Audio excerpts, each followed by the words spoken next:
Bugs crashing your pack's party? Whether they've got paws or sneakers, your pack deserves a home that's protected from pests.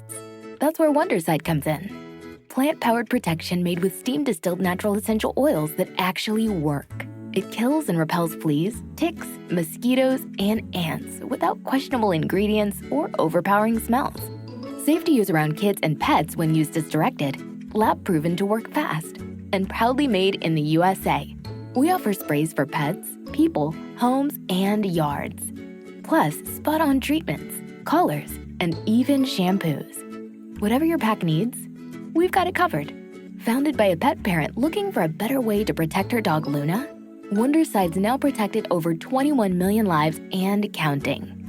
You might have even seen us on Shark Tank. Go to Wondercide.com and use code WONDER20 for 20% off your first order. That's WONDER20 at Wondercide.com. Wondercide. Protect your pack with plant-powered Wondercide today. Do you love movies? So do I. What's up, y'all? It's KB, and I love movies. Inviting you to listen to The Conversation, a film podcast where passion meets perspective and opinion. From the old school to the new, I invite a guest on to discuss the movies that thrill us, challenge us, break our hearts, or even blow our minds. There's always new episodes dropping wherever you get your podcasts. So join the conversation. We don't just watch movies. We love talking about them too. The Conversation with KB Loves Movies, a part of Someone's Favorite Productions podcast network. Dark Destinations. These may be end times, night creature. Why would a few more casualties trouble me? Because their blood will join yours. A radio drama anthology. You are wrong. How you figure? Every merc on Mongo is hunting you down. Not you. Your partner. He said I didn't have a ray gun. Full cast performances set in the haunted corners of the globe. Darkness is coming for you. That's the fear that haunts me. Dark Destinations by Father Malone at weirdingwaymedia.com.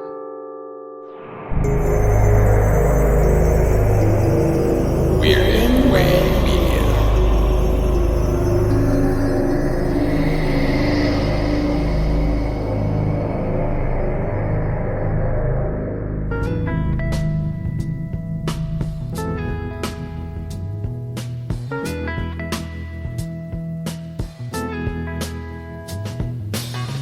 Billy Ray was a preacher's son, and when his daddy would visit, he'd come along. When they gathered around and started talking, that's when Billy would take me walking. Out through the backyard we go walking. Then he looked into my eyes. Lord knows to my surprise, the only one who could ever reach me was the son of a preacher man. The only boy who could ever teach me was the son of a preacher man. Yes, he was. He was. Yes, he was. Welcome back, Midnight viewers, to Anthologies Attack, where we sample anthologies of every media and genre. I am your host, Father Malone, and with me, as always, is my co-host, the director of Space Detective, Mr. Antonio Llapur. How are you, Antonio? Hey, Padre. How you doing today? I'm doing well, and today we are taking a look at one of the most obvious anthologies, one of the most popular anthologies, if not the most popular anthology of all time. So obvious, how did we not see it before? This one came out October the 14th, 1994, directed by Quentin Tarantino, written by Roger Avary and Quentin Tarantino. This is Pulp Fiction. Miramax Films is proud to present one of the most celebrated motion pictures of the year. The winner of the 1994 Palme d'Or. The best picture of the Cannes Film Festival.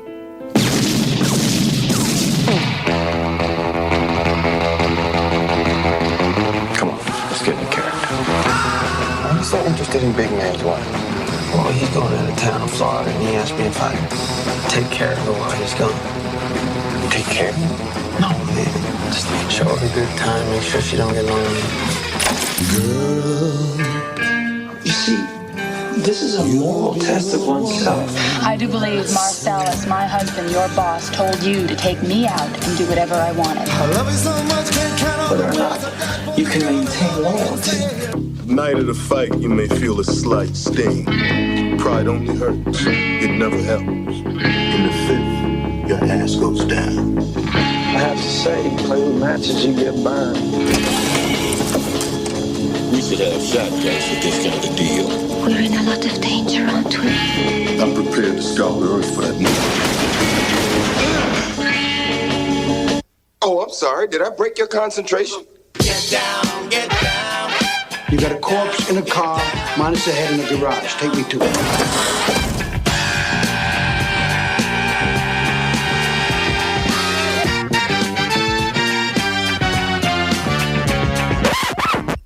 Don't you hate that? Hey, what? Uncomfortable silences. John Travolta, Samuel L. Jackson, Uma Thurman, Harvey Keitel, Tim Roth, Amanda Plummer, Maria de Medeiros, Bing Rames, Eric Stoltz, Rosanna Arquette, Christopher Walken, and Bruce Willis. Looking at something, friend? Ain't my friend looking. Die, you mother! A new film directed by Quentin Tarantino. Pulp Fiction. You really thinking about quitting? Most definitely. What's you gonna do then? Basically, I'm just gonna walk the earth. What you mean walk the earth? You know, like Kane in Kung Fu.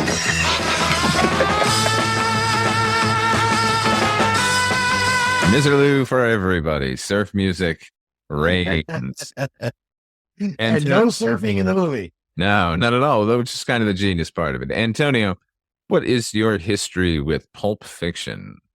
Well, considering I was a teenager there getting into college, studying film at the time, every other film school nerd, this movie was the Bible at that point. Like, it was the biggest thing since Jesus.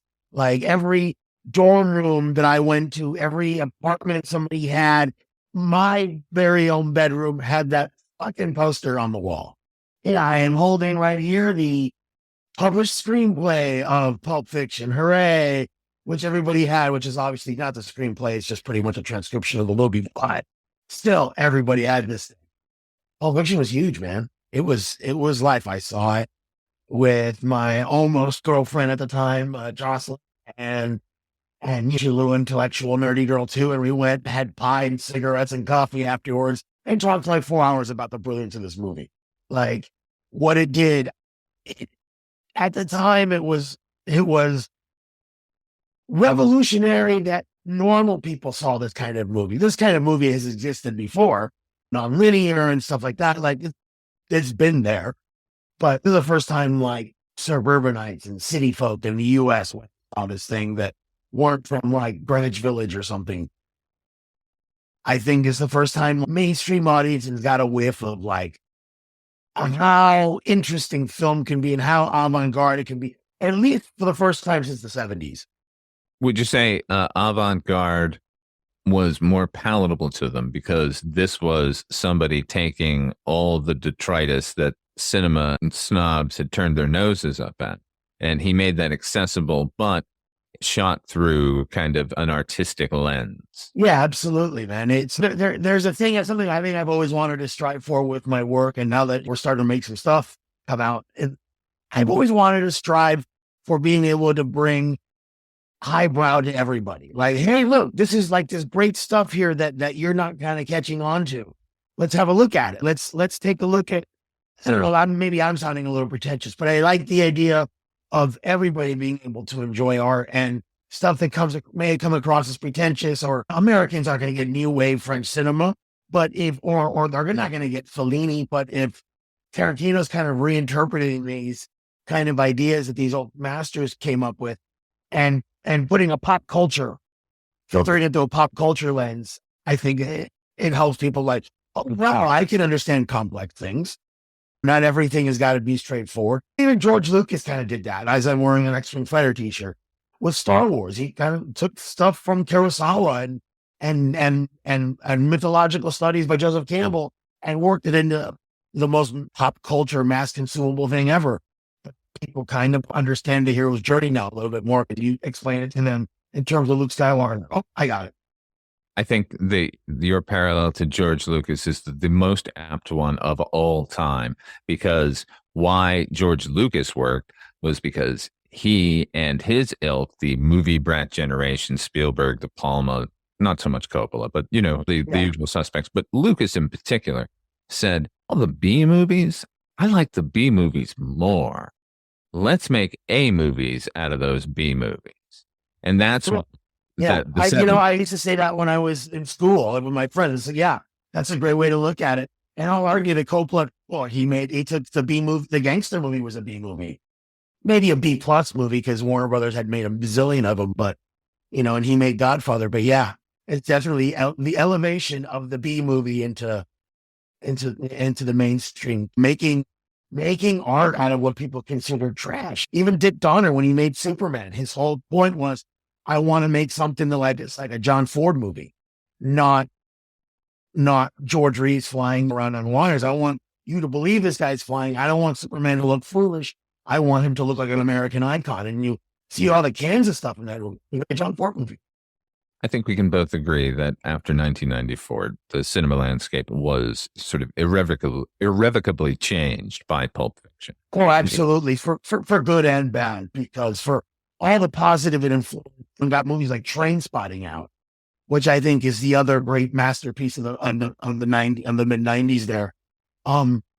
It spawned a lot of lame ass wannabes though. There's a lot of 8 Heads in Duffel Bags and 2 Days in the Valleys and all of those movies that I'll try to take the ensemble and here's some wacky crooks and we're in LA and only Pulp Fiction pulls it off. One of those films that you're mentioning was One Night at McCool's, who my late wife Jessica believed to be the worst movie ever made, just period. Is that the one that he's in? No, was that the one that the Tarantino had? No, you're thinking of Destiny Turns on the Radio. Okay. No. This one is with Michael Douglas. It is a bald-faced Quentin Tarantino ripoff film. There were a lot of movies that came out at the same time that all shared the same sort of 70s exploitation film as high art aesthetic. But because Tarantino broke through nobody's business, everyone kind of became an imitator of his, which was not true for the sort of at least the early half of the 90s. I don't think anyone was trying to ape his style, but certainly in the latter half of the 90s, God, it was a wasteland of Tarantino clones. Was that Suicide Kings and Things to Do in Denver While You're Dead? Oh no! Oh, no? No, you take that back. One. No, I read that one long before Pulp Fiction. Oh, really? With the book? No, it's the screenplay. The screenplay was this unproduced spec script that was being passed around Hollywood when I had first there. I moved to LA in 1991.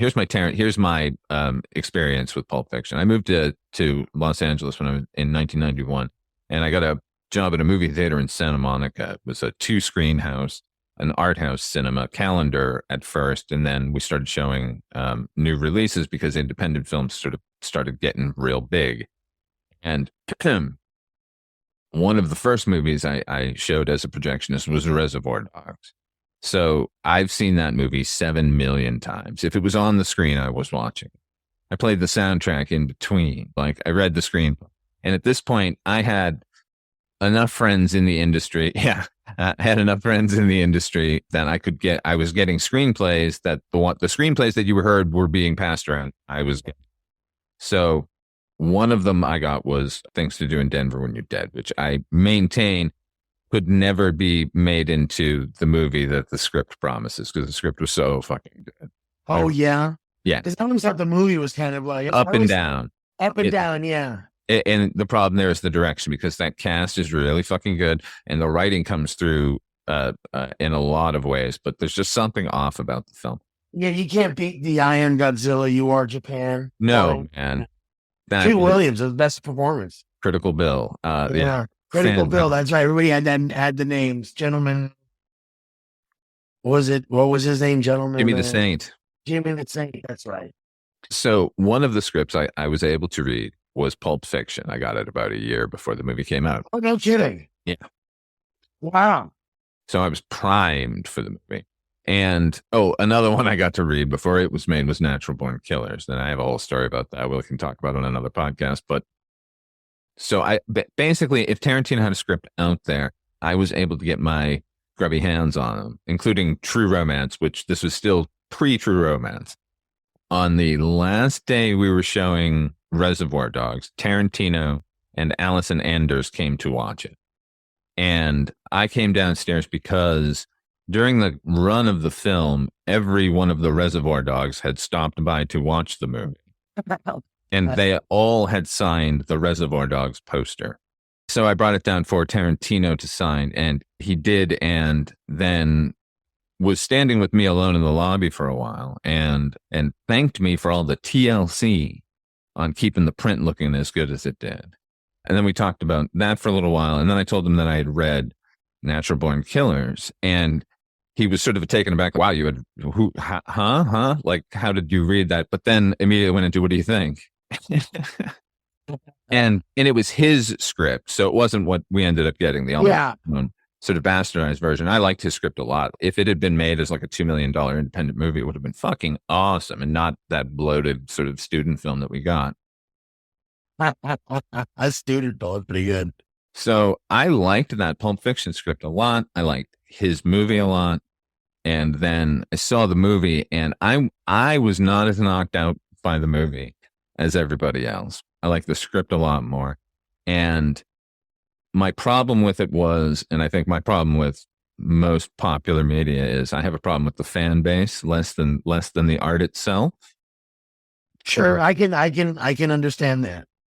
Because you can't imagine the frenzy in Los Angeles at the time for Quentin Tarantino and for this fractured timeline that he invented and the thing of it was, he didn't fracture any timeline. If you were to take, if you take Pulp Fiction and string it chronologically, it's not really much of a movie at all. If you take the movie The Killing, Stanley Kubrick's The Killing, which is a fractured timeline, tells us. Hey, this is Jason Kleberg from the Force 5 podcast, a show that forces a guest to come up with a movie-themed top 5 list topic, and then we reveal our picks on air. Top 5 heist films, top 5 tearjerkers, top 5 movie dogs. Every show you'll be asking yourself, what would be on my list? Guests include directors, screenwriters, actors, podcasters, musicians, authors, and even a professional wrestler. Subscribe to the Force 5 podcast, and you won't just be a listener, you'll be a list nerd. The Force 5 podcast, available wherever you're listening now. Story all out of order. If you cut that into a linear timeline, it's a fucking great movie still. Because that's a movie. What this movie is, and why we're getting to discuss it here, is it's an anthology. It's stored with some characters that sort of overlap. So I was less inclined to think this movie was as genius as everyone was sort of making it out to be, like on that level. And then on another level, it also came to light that Quentin maybe didn't do all of the writing on this movie. Yeah. How much do you think is Avery in that? The legend is always that Avery just came up with a little bit of the Butch story and then that was everything else is Quentin. I don't know. I couldn't tell you. I feel like there's got to be more Roger Avary in there than that, though. Well, let's get into that, shall we? Yeah. So, Tarantino and Avery buddies at video archives constantly. Wait, before we go on, what did you tell him? What did you think about Natural Born Killers? What did you tell him about that? I told him I thought it was really good. And then at the time, the rumor of casting was Michael Madsen and Juliette Lewis. And he was really excited about Juliette Lewis, but he thought Michael Madsen might not work out. But it's basically should be him. Wow. Even though he was, at the time, he was no longer going to do the movie. And then I told him I'm really looking forward to Pulp Fiction. And then that sort of threw him, put him aback a little bit again. And he said, oh, that one's going to be really good. And at which point Allison Anders rejoined us. And then we talked about Gas Food Lodging, because that had also come out earlier in the year. And I just thought it was a fucking fantastic movie. She did Grace in My Heart, right? Yes. That's a great movie, man. Yeah, Mi Vida Loca. And Mi Vida Loca, yeah. Yeah, she's fantastic. Yeah. So it was a weird sort of interaction with them. So then, and then of course I went and saw Pulp Fiction just like everybody else, and I saw it again, but I sort of treasured the script more than the. That's interesting. What was it about the script that you liked more, that worked more for you on the page and on the screen? It wasn't as clumsily directed as we ended up getting. Wow. Yeah, it's his second movie, first time with. Well, I mean, he had actors on Reservoir Dogs. Reservoir Dogs is a stage play.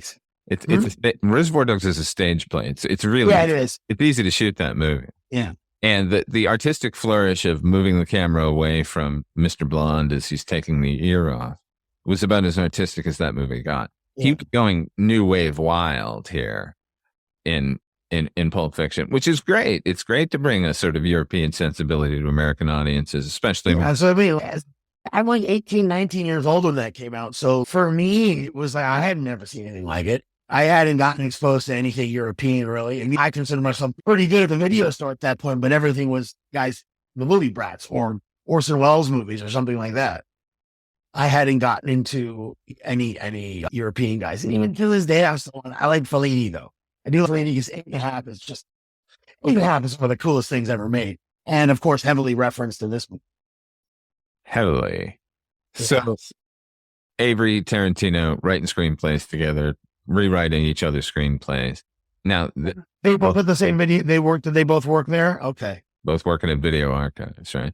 So, there's this pattern of Roger Avary writing an idea and either abandoning the idea or just writing it to the point where it's unsatisfying, right? The idea is there, but the movie is no good. And Tarantino constantly takes these movies and rewrites them. So one of, I think it's called Open Road. Basically, that was a Roger Avary script that spawned both True Romance and Natural Born Killers. Like initially, that was one movie. It was about Clarence in Alabama on the run, like killers. Oh, wow. And also the fictional versions of them were involved. And anyway, so Tarantino split those up and rewrote them, made him his own, obviously, right? But Roger Avary's involved in both of those, right? They decide that they're going to make a short film to get noticed. And then they think that that's not going to get them anywhere, that they need a bunch of short stories. And they'll each direct a segment of a film. They'll get a third. At the time, the rumor is it was going to be Adam Rifkin was going to provide a third short film, right? And that ends up not happening. They can't get it together. Tarantino's script ends up becoming Reservoir Dogs. And Avery's becomes a script called Pandemonium Reigns. After Reservoir Dogs is a success, they get together in Amsterdam and they bring together all of their material, right? And there's a segment of the plot, basically, Pandemonium Reigns is about this boxer who kills this guy in the ring and double crosses a gangster. And he's got a gold watch that he needs to get back, right? And then the whole fucking hillbilly fucking Butch and it's all in there, huh? And right. So that's all in there. Pandemonium Reigns is a terrible title. Oh my God, it's the worst. And somebody actually, I think, is making a movie called Pandemonium Reigns right now because they're trying to draft off of the. Well, the funny thing is all those movies we're talking about from the 90s that were trying to cash in on the Pulp Fiction thing they all had terrible titles. All these really like over wordy titles and stuff. And I'm like, you're ripping off Pulp Fiction. Look how good the title is. So Tarantino had in his pocket the Marcellus Wallace's wife story. Okay. He had that was going to be his segment when they came back to this. So now the second segment is the gold watch. That's Roger Avary's segment. He's only going to be writing it, not directing it now. Tarantino has to come up with a third segment, right? Avery leaves Amsterdam believing that this is now Pulp Fiction written by Quentin Tarantino and Roger Avary. He supplied the third segment, the middle segment, right? Yeah. So Tarantino comes up with the bullets not hitting Jules and Vincent miracle thing, and then the gun going off, and that's the consequence for the rest of that, right? Except both of those gags were written by Roger Avary. Oh, wow. For an initial draft of True Romance. So Tarantino has written the first segment of the thing. The second segment belongs to, now he'll do a total rewrite, obviously, of The Gold Watch. He will completely Tarantinoize it. And there's no question that he's the author of this movie, right? But the last segment that he has no story for, he uses as the basis another of Roger Avary's work, and then fleshes the rest of that out. And then there's the end of our movie, right? And then they make the movie, and then the stories conflict. It's either Tarantino himself or Tarantino's lawyer basically say, take this $150,000 to Roger Avary and it'll be a Stories by credit, or you can get nothing at all. That all was kind of in the gossipy air, even down to the lowly projectionist at a movie on the outskirts of Hollywood. All of that was kind of roiling at the time that this movie came out. So it kind of curtailed my enjoyment of the film a little bit. But that's just my experience with it. Oh, wow, that is the tea, as they would say. Well, no kidding. I mean, I guess it tracks. I don't know. And not only that, Antonio, right? Now, listen, I told you, I watched Reservoir Dogs 1 billion times. I had the post signed by the whole cast. I had the script. I had all of his scripts. I was a goddamn convert to Quentin Tarantino, right? Yeah. At the same time, there was a videotape being passed around called You're Not Fooling Anybody, that some film students had cut together sequences from Reservoir Dogs and City on Fire. That shocked me when I saw that, when I saw how much had been taken from that movie. And you know what? Obviously, people remake movies all the time. You said it yourself, Star Wars is a remake of Hidden Fortress, in at least construction. That movie wouldn't be if it weren't for that film. And the parallels are just there. Nevertheless, with hearing what was going on about Pulp Fiction and this sort of revelation from that videotape, that I had a whole other worldview of what the rest of America was getting about Quentin Tarantino during his ascendancy during the 1990s. My buddy in college had a poster in his dorm room. He had a Pulp Fiction poster. Mind you, we're all film students. Pulp Fiction poster. And right next to it, he had a poster of Tarantino, like in a blue 70s tuxedo, doing finger guns. And it's show tie on top. Quentin Tarantino. I'm like, wow, they've turned a movie director into a rock star. And I think a lot of that was he had a really good team. You had to promote him. Really, really did. I'm not trying to take I always love his movies. I can talk good and bad about them. There are both good and bad things about them. They always entertain. But yeah, a lot of what you're saying is really interesting. I have a t-shirt with the Pulp Fiction logo on it. And whenever I go anywhere, I get stopped like 3 or 4 times in that day. Oh, I love your shirt, man. People love this movie. I think this is the art movie for middle America. This is the most palatable, fancy movie they've seen. And let's talk about the movie itself, because putting aside the history of the movie, mine, yours, it's whatever. Let's start with the cast of this movie, because really it's a knock your socks off kind of who's who of independent artists. Right. Like, he's really lucky that Michael Madsen was already on Wyatt Earp, because I don't think Michael Madsen is as charming as John Travolta is. John Travolta is just walking charm. I tell you, he's just this charming dude. He's one of he's so charming, and so you remember him that he's one of the first celebrities I remember existing as a little kid. I know who he was because my sisters love Saturday Night Fever. So he was a sweat hog. Oh my God, man. Sweat hog, which I fell in love with that show when I was in high school. They would run it on Nick at Night or something. And the show was hilarious. But again, that you watch that show as you go back and you watch it, he's a movie star walking on every time he's on screen. He's a talented guy. My sisters, that was both their biggest crush was John Travolta. And he to this day, he's so cute. The funny thing about his comeback, right, is that I think he was hot as lava up until around Blowout, which is like 1984 thereabouts, right? Yeah. And after that, he continued working. He was in a ton of stuff. He had a bunch of popular movies with those Look Who's Talking movies. Yeah, he did. But the only movie I remember him coming out with when I was like 10, 11 or something like that was one with him and, here, give me a second, Ari Gross. The Professionals. What is it? The Professional? The Professional.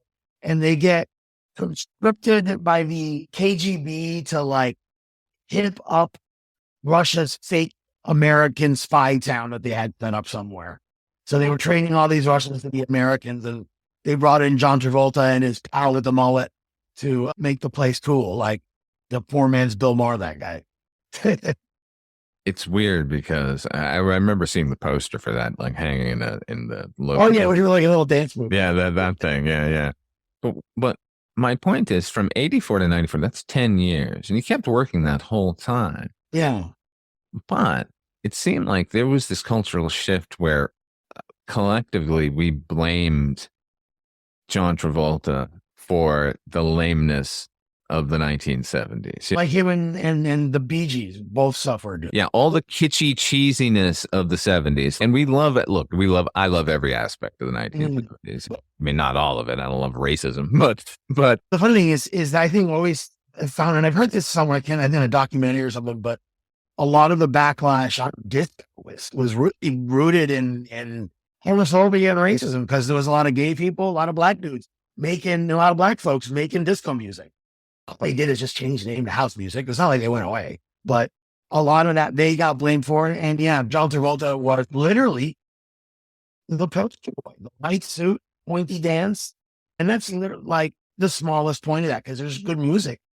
The 70s had the best movies. I had great music. I don't know, but they got cheesy towards the end there. So Tarantino is sort of renowned for resuscitating people's careers. And it kind of begins right here, because previous to this was Reservoir Dogs. And that's just a bunch of great character actors, which you can never go wrong when you get a group of character actors together, no matter their level of fame. But here in this sort of big budget, quote unquote, 8.5 million was the budget on this movie, by the way, which when they sold the distribution rights overseas, they got 11 million. I will say this about the Weinstein brothers. They were very good producer, they're not the producers of a very good, they were a very good studio. If you were Quentin Tarantino or Robert Rodriguez or one of these cool directors, they really knew how to promote you, and they really knew how to fight to get an Oscar nomination. Of course, the fact that they're all evil scumbags, when Harvey Weinstein is going to die in jail, and rightfully so, because he's just twisted and evil, that explains a lot of it. I'm sure how many guns were like pointed at people to get that $11 million, whatever it was. Well, in this case, thank God they got it. Yeah, because it's a great, scandal noted with the Weinsteins. Yeah, you can't even talk about. The funny thing is, go back. I'm sorry about that. No. But you can't even talk about this period of cinema without addressing them, because it's like they're responsible for most of it. They Clerks, they bought. Did they buy El Mariachi? No, they didn't buy El Mariachi. Sony bought El Mariachi, but they put out They put out Dusk Till Dawn, right? Oh yeah, and everything after that for a while. Pretty much, when we were in school, the whole point, that first time in the late 90s, early 2000s, the whole point was to get picked up, make an indie and get picked up by Miramax. That was the whole point. And it turned out that there's a kind of dark history behind it. It's weird too, because I'm assuming that many of these filmmakers and actors and stuff had to have known this shit was going on. So it's kind of like, I don't know, puts a kind of a dark cloud over that time period a little bit. Oh, it does every time a great movie from the past that I want to revisit begins with the Miramax logo. Yeah. Here's the thing, like the reason Reservoir Dogs played at my theater is Miramax figured out they could four-wall us very early on. So we were a kind of we had two screens, but one of them was always a Miramax film. Enchanted April played for about a fucking year. And I saw Enchanted April in the theater, for God's sake. That was the 90s. You went and saw these little weird art house movies because it was the cool thing to do. And you could see them. And where I saw Trainspotting, where? The Gold Coast. Wow. They used to have a little tiny movie theater in there, and it was an art house. Hello and welcome to Tumbleweeds and TV Cowboys. My name is Hunter. In this podcast, I'll be joined by a different guest each week to discuss a classic Western movie or TV show. I've been a fan of classic Westerns for as long as I can remember, and in recent years, they've become very nostalgic for me. I love the aesthetic, the tropes, and I love seeing different filmmakers' takes on them. At their best, they're incredibly entertaining, rewatchable, and some of my all-time favorite movies are Westerns. We'll mostly focus on Western movies made in Hollywood, but we'll also be covering spaghetti Westerns, and one thing I'm very excited to get into are Western TV shows. I've got some amazing guests coming on the show, film professors, historians, and podcasters. And Tumbleweeds and TV Cowboys is part of the Someone's Favorite Productions podcast network, and many guests on the show will be from other shows on the network. Thanks for listening.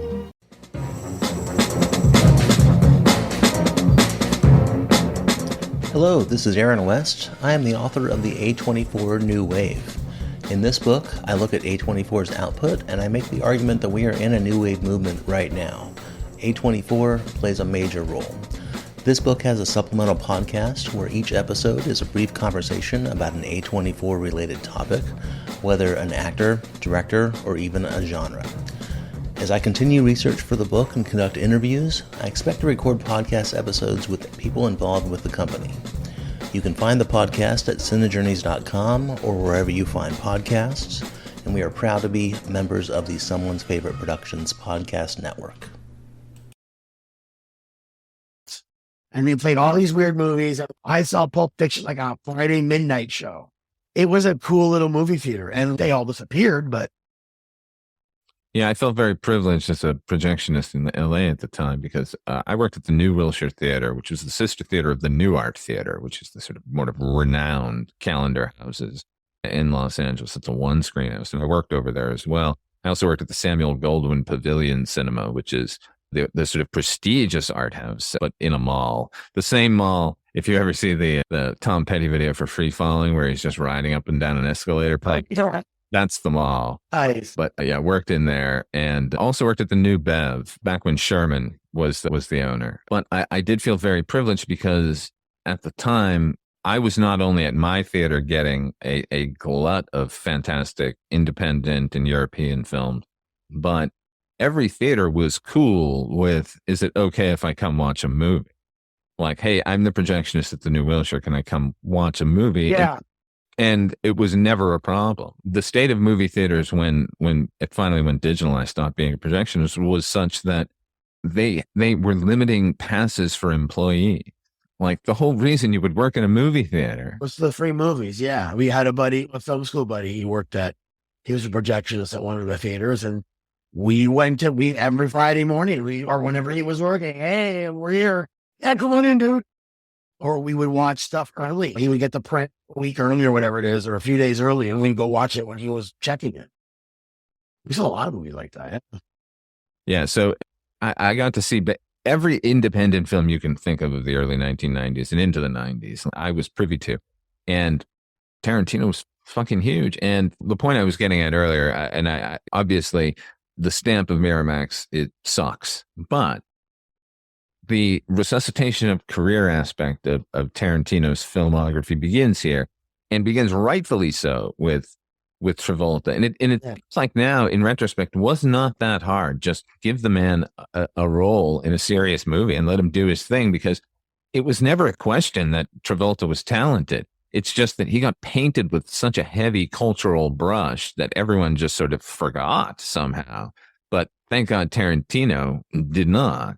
Well, if you ask anybody who's the main character of that movie, they say Vincent Vega is the main character. Vega isn't the main character. There's no main character.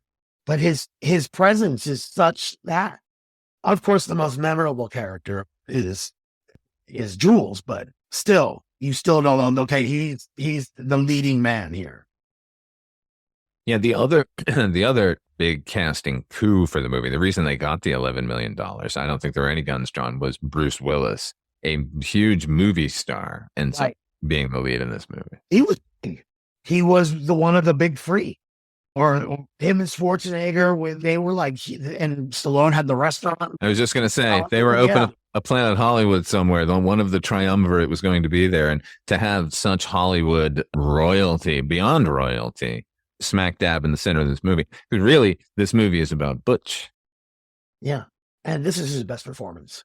There was John McClane, Die Hard. Yeah, everybody loves Die Hard. Die Hard is apple pie, man. Everybody loves that movie, but Bruce Willis's best acting is this movie. This is, you are with him. You feel every scene that he goes through in this movie. You're with him. And he is, I don't think you could have cast anybody better in 1994 for this. Maybe Mickey Rourke, but I don't think he would have been as likable as Bruce Willis. No. The Bruce Willis is effortlessly charming. It's why we like him. So the camera fucking loves him. If I say Mickey Rourke, I know Tarantino, he was on his list. If Mickey Rourke had played that part when he was teasing his girlfriend, it would have been really mean. Yeah. Rather than playful. Absolutely. You would question, why is this innocent with this monster? Because I don't think Mickey Rourke can play tender. Bruce Willis can play tender. In his way, he can play it. His scene partner there is Maria de Medeiros, who was the world was abuzz because of her role in Henry and June, the first of the NC-17 movies. Look out, everybody. Also featuring Uma Thurman. Correct. Yeah, who's front and center here. So obviously, Quentin was a big fan of Henry and June. Maybe it was that poster, all that leg leading down to a foot. Which leads us, this is his first foot. Yeah, well, this is the first sort of time we can linger on a female. That his directorial debut is all dudes in suits. But the funny thing with him and the feet, it's like, it's not just feet. It's not just lady. It's dirty feet. It is dirty feet. But souls will always be soiled. But yeah, I love that character of Butch in this. He plays this he's a very traditional Hollywood hero. He's got a kind of a William Holden thing going on in this. Yeah, I love that arc a lot. I don't have a favorite part of the movie. But my favorite part of the movie is whenever Samuel L. Jackson's on screen. That's my favorite part of the movie. Would it shock you to know that as written, Butch was much more of a prick? And in reality, had they cast Mickey Rourke, it would have been perfect for what was originally written. There you go. I see. So, Bruce Willis brought that charm. Yeah, that's why he's a movie star. Not an actor can act and do all kinds of things, but a movie star can just walk in a room and hi, I'm here, and then everyone's I'm charmed. It's just that thing, and Bruce Willis definitely had that.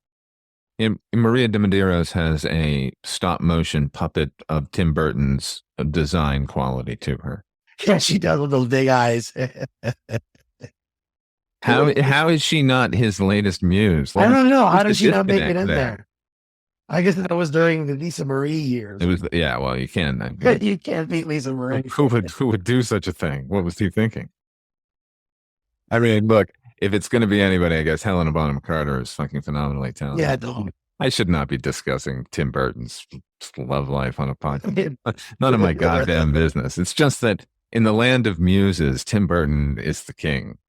Yes. Okay. Let's look at some of the rest of the cast here, because we mentioned Samuel Jackson, and I don't think there's anything we can say about Samuel Jackson at this point, except he was like a nuclear explosion on the scene when this movie came out. Before we get into Sam Jackson, I just want to say I feel bad for the dude who plays the Tim Roth, Mr. Orange's boss in Reservoir Dogs, because every time he's like, "Hey, what's the Tarantino movie like?" Oh shit! I always feel bad for that dude. Oh yeah.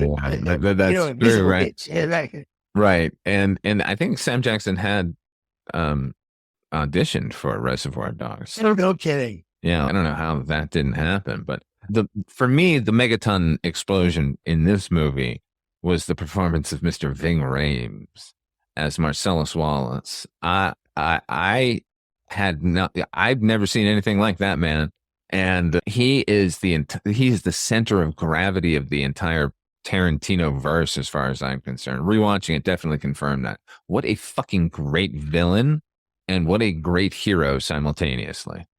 He's cool, man, in this movie. Ving Rhames, Marcellus Wallace. He does not look like a bitch.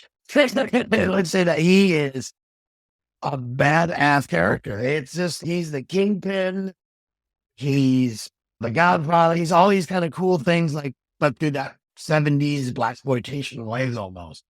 But yeah, it's a great performance by him. It's just subtle and slow and precise. And every word he makes is a choice to like every word so he sings every word almost in this. He's great in this movie. He reminds me of Humphrey Bogart. Really? Yeah. I get the same Humphrey Bogart vibe. I got the same, I know fucking everything. And I can be the most charming one in this room, but I'm also the most murderous one if I'm pushed in any way. Bogart is threw that sort of attitude off. And Ving Rhames is a more subtle version of that. I don't know that everyone thinks about Bogart that way, but I certainly do. And that's all right. And I definitely feel that here. The other thing I like about this performance, and it's mainly due to him, because the writing is B-C cinema elevated to more artistic merit. But the thing about Los Angeles movies is any attempt to give us a Los Angeles crime lord, one who rules the city of LA. There have been tons of New York crime lords. There have been tons of Chicago crime lords, and I've believed a lot of them. Miami as well. But LA, I never believe any of them. Whereas Marcellus Wallace seems to be the first Los Angeles kingpin that I believe fully realized and definitely believable, I guess. Yeah, because it would answer if they're ambiguous almost about it, like how big of a crime lord is, how much crime does he actually? You don't know any of these questions. You just know that he's in charge and he really just delivers that, and his presence delivers that. I like it. And I think and I'm sure Tarantino wakes up every day thanking God that somebody nicked his head shaving. It's like and to get that, put the Band-Aid on and get all this endless years of discourse on what the Band-Aid means. Oh yeah, we'll get there. But others in the cast I just want to mention is when they get to Jackrabbit Slims, the guy playing Dean Martin is Joe Pilato, who's Captain Rhodes, the lead character the lead villain in Day of the Dead. Is it really? Yeah. Wow, I never noticed that. Absolutely. No, I picked him out right away on a big screen, but it's almost impossible now to see him when you're viewing him at home. But yep, definitely Joe Pilato right there. You always get drawn to the Jerry Lewis because they're so loud. I'm annoyed that restaurant doesn't actually exist, because I'm like, if we had that in Vegas, I get a job there to put a wig on and be Orson Welles for the day. Just walk around and go, yeah, the brunch.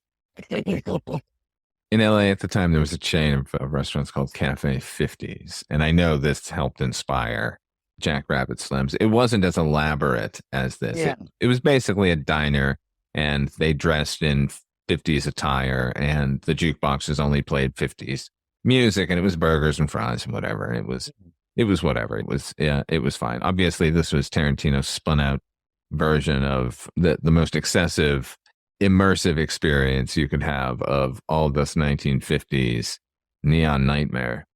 Yeah, it's really cool. The funny thing is, as I was rewatching this last night, and I realized, wow, this really is a set. Oh, it really looks like this is a set. There's no ceiling. Yeah, not at all. Kind of crazy. An old 60s Batman show set almost. Like, here's the set, and clearly no ceiling up top. But that's okay. I think it works for the movie.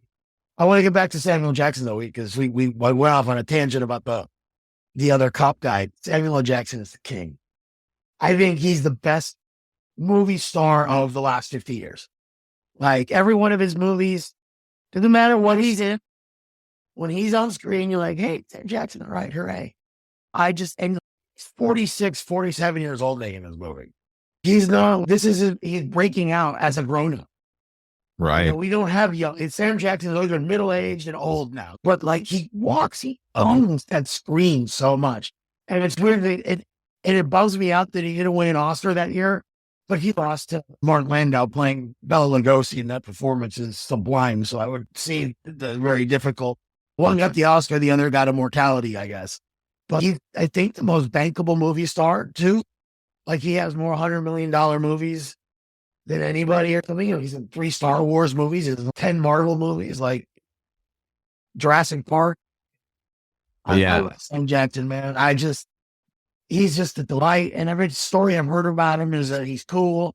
And then to work with, he shows up on these early. He knows all his lines and he hits every single mark and he only needs one or two takes.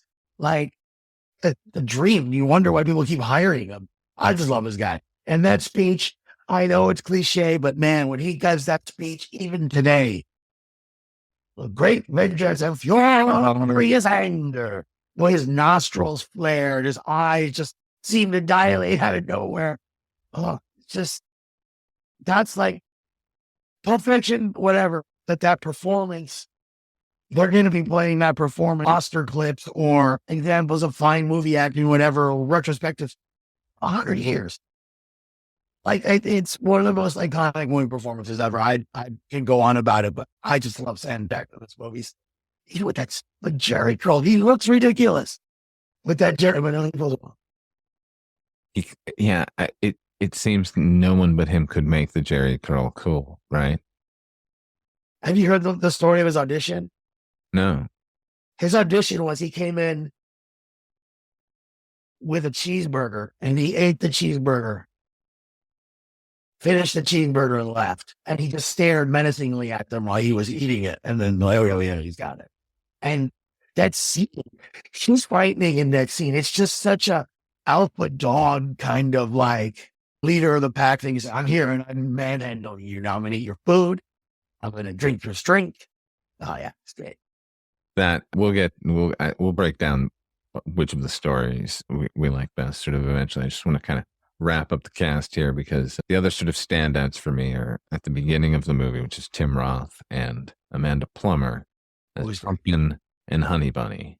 As a wraparound segment for our anthology movies, you can do worse.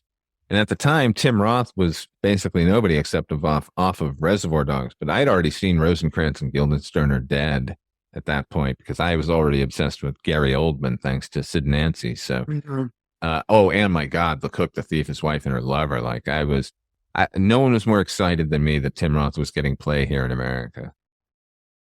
Rosencrantz and Guildenstern Are Dead. And Guildenstern Are Dead, of course, I'd seen it because I was a theater kid. So that was like a required viewing. Like you had to watch that with Nail and I, like all these like English movies that were just required or something. I knew who Tim Roth was, but he's really good in this. He's like, the fact that it let her be English is just that little extra bit of interesting. That floored me because previous in Reservoir Dogs, they made him an American and I had read the script and the entire time heard it as an American. Yeah. So nice surprise. And nice because he so rarely gets to speak in his regular voice. Yeah. He's great. I like him. Sometimes he's an ape. Oh? Sometimes he's an ape. Ripley Jean, calm down. Yes, yes, he is. I always wanted him to play Cobra Commander. For some reason, like I remember I'm like, it's gonna be great as Cobra Commander. He would have been great as Cobra. He would have. And Amanda Plummer, Queen of the Indie. Yeah, and she has this creepy quality about her that she plays up so well, man. I love it. That's a girl. That's a gal that's gonna stalk you after you guys break up. It's like she plays that part really well. I remember her very well from The World According to Garp. Oh yeah. Robin Williams' first attempt to prove his legitimacy as a dramatic thespian. Oh, fantastic! Yeah, she was great in that. She's great in this. But let's get into the nuts and bolts of these stories. These the three tales. The Vincent Vega. One more cast. Oh yeah, please. With Thurman. Oh my fucking head! Jesus Christ! Yeah, what a super. I was a boy when I saw The Adventures of Baron Munchausen. Still one of my favorite movies. First time I ever saw her, I was in love from like 12 or 13 all the way through up to whatever modern day she was. I loved her so much when she was at that age. Oh my God. And she's great in this movie. She's literally the goddess of love in Baron Munchausen. Yeah, she's Venus. Yep. And when she appears in that half shell, it made sense. It sure did. It absolutely did. Speaking of Gary Oldman, he too was a big fan of Uma Thurman. They were married at that time. They were married, huh? She's got a type. She likes those kind of like. When they broke up, he said of her, "You try being married to the goddess of love." Gary Oldman is so cool. You try and be married to the goddess of love. Must be tough. Yeah, I know. Well, he was Dracula. Derek Owen was just a cool actor, man. He was just like Sid and Nancy. First thing I saw him was Dracula, and then I saw Sid and Nancy, and then just following him. And every time he's on screen is great. Can't believe he made Commissioner Gordon interesting. But anyways, back to Uma Thurman. I'm still a sucker. Any girl with that haircut, forget about it. They're gonna screw me up, man. Those bangs, let me tell you. And she's a terrible person, but they all are. Go through a guy's jacket and just start snorting whatever's in his pocket. But you do if you're Mrs. Mia Wallace, you do. Yeah, I guess if you're Mrs. Mia Wallace, but this part really put her into the A-list, man. She really blew up with this. I mean, she's that poster, man. That poster. I had that poster up in my hall through college and first apartment. I had the first draft of that poster where the cigarettes are still Lucky Strikes before Lucky Strike sued. Oh, wow. Oh, yeah, they're golden apples. That's right. They're golden apples there, but then they immediately followed it with another one sheet where they basically just redded out the Lucky Strike logo. So it was just a red circle her hand was resting on. Oh, my God. That was a great poster, though. Treasured that poster. Yeah. What was the other? Thurman. Let's talk about Thurman for a second. Yeah, because she's the kind of the movie doesn't work without her because breaking the stories apart. The first story, the Vincent Vega and Marcellus Wallace's wife, to me is the best story in here for a lot of the reasons we've already mentioned. Particularly, you said that opening scene where we get to the ferocity of Jules as a character. He's very, very scary. Like those are a bunch of young punks and are probably fucking over the wrong people, but I don't wish Jules on anybody. And the funny thing is actually his second scene. Because his first scene in the car, he said, "This is the friendliest guy driving," and he's like, "Whoa, yeah, cheese, all right." And then all of a sudden, boom. That's why I love this part. That part is oof. But the funny thing is, so that bit of danger leads us into this sort of a romantic evening, and we've already mentioned the charm of John Travolta. Thank God he was cast here. Thank God Michael Madsen wasn't it. I think Michael Madsen, I wouldn't have believed her falling for Michael Madsen. No, because he's so goofily charming. Michael Madsen would have been nodding out on heroin. John Travolta is just a happy fella. Yeah. He's just got what he needed and in the right dosage. But it's a two-hander. If Uma Thurman hadn't been as equally interesting and as dynamic as John Travolta, then the story wouldn't work. And then what will we have? Pandemonium reigning. Pandemonium reigning. So the movie starts out. They're on their way. They're going to get the case with the golden light inside from Frank Wally and Phil LaMarr and those guys, and all Alexis Arquette hidden in the other room. Yes, that's right. The late great Alexis Arquette. Alexis Arquette, who can't shoot straight. Maybe it was divine intervention. Turn the Coke into Pepsi. That opening scene you mentioned, okay, the switch that gets flipped on Jules as a character, we get to see him affable and fun, right? He has his art is a bunch of different emotions, but they're all very sudden changes, though. Like he's this charming guy 1 second, a ruthless killer the next second. Then he's a philosopher. Originally going to be played by Lawrence Fishburne, was offered the role. Oh, wow. Kicking himself to this day. But Fish wanted to be the lead in movies at this point. Didn't want to be a supporting character in anything. Yeah, should be. But you know what? He's Morpheus at this point. Like he's doing okay. He's in the John Wick ones too. So yeah. He's in Apocalypse Now. You know what I mean? Huh? He's in a. Hello, this is Chris Haskell from They Live by Film. For those that don't know us, Adam, Zach, and we built a podcast over the last 2 years that's a combination of film discussion from 3 very different perspectives, as well as industry interviews with the leaders in boutique Blu-ray and 4K community. We started with Deaf Crocodile, but over time we've been lucky enough to speak with Arrow Video, Severin, Mondo Macabro, Vinegar Syndrome, Radiance, Indicator, most of the OCN partner labels. It's been a blast. You can find us wherever you podcast, and also actually recently as part of Someone's Favorite Production podcast network. We hope to see you online. Apocalypse Now. He's that's true.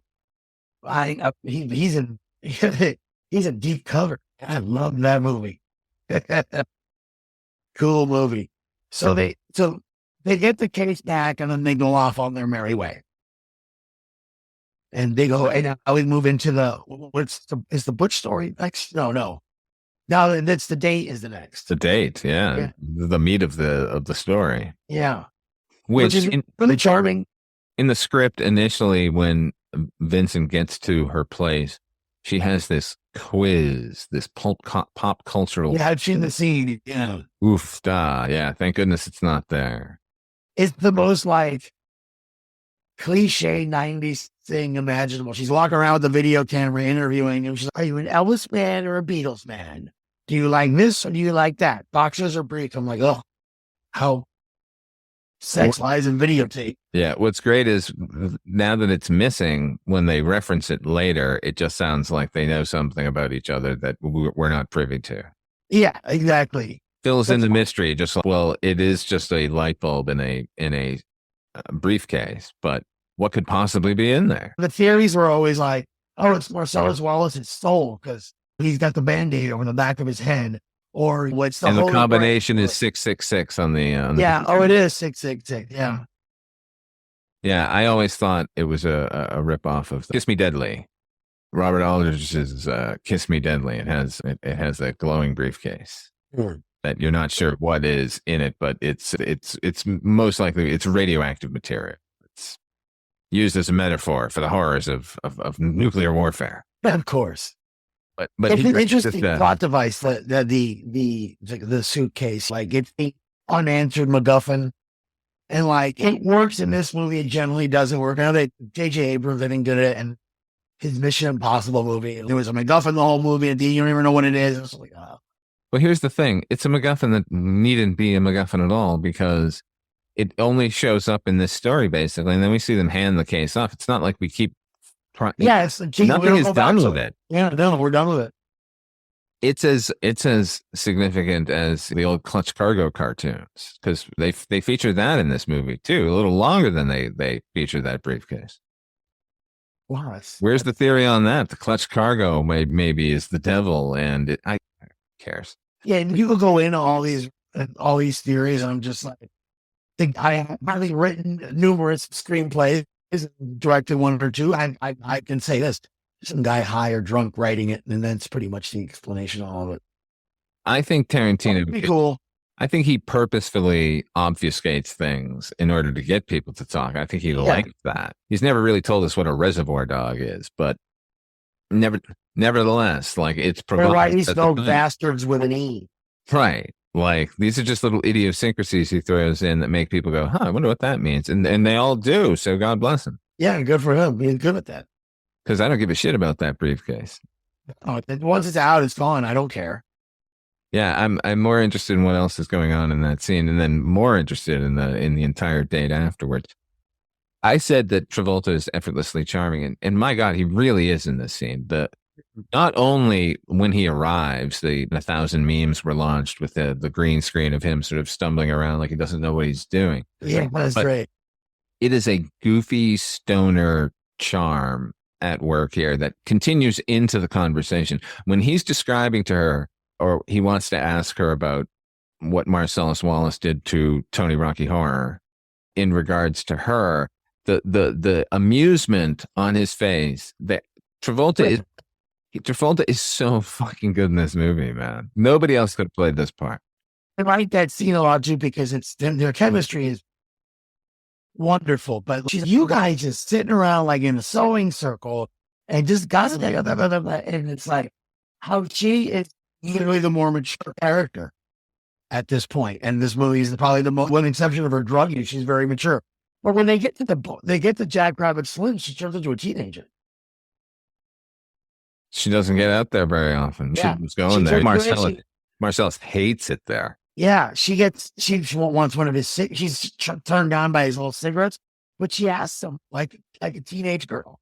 She has a little puppy dog eye in there. She got to win the dance contest. And of course, the dance contest, the referencing is in this scene. So everyone's automatically assuming the big pop culture reference in the scene is John Travolta's dancing. Right. The Saturday Night Fever, not realizing that in 8.5, they're doing literally the same dance. Well, they got some Aristocats in here too. Oh yeah, the Aristocats. Wow. Definitely some Aristocats going on. And of course, the Batusi. Batusi. That was exactly what I was telling. We're the Batusi. Now, here's the thing about this story in its entirety, including the opening with Jules and Vincent.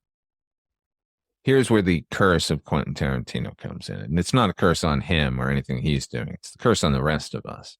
Because those imitators we mentioned, what they take away from a scene like Jules and Vincent driving in the car on the way to the job is, oh, pop culture references is enough.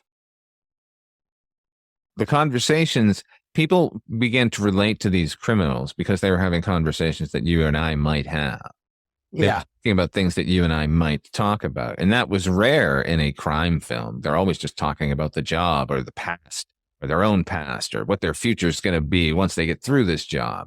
But here's guys talking about TV shows. Yeah, sure. And for example, Goodfellas, which is one of the greatest movies ever made, but still you watch that movie, all their conversations are about their life, about their world. They don't talk about, hey, did you hear that new record by Frank Sinatra? What a great tune that is. No one ever talks like that in that movie. They're always talking about who got whacked or what the wife is doing or whatever. So yeah, this is definitely a new thing that also at around the same time Kevin Smith was doing in Clerks. Just these idiots talking about nothing. And what Seinfeld was doing on TV, just a bunch of people sitting around talking about bullshit.